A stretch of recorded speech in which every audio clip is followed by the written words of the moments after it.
Hi, my name is Roz. I'm a stylist here at Bumble and Bumble. Today, we're going to talk about Thickening Spray.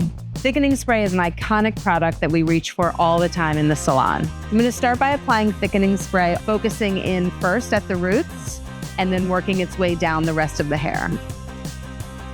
This product will boost hair thickness prior to blow drying. I love how lightweight it is. Once the hair is sufficiently saturated with product, then we can start the blow drying process. In the areas where I want to create more fullness to the hair, I'm going to over direct the hair in order to create the most height. This is an easy to use product that makes such a difference in blow drying.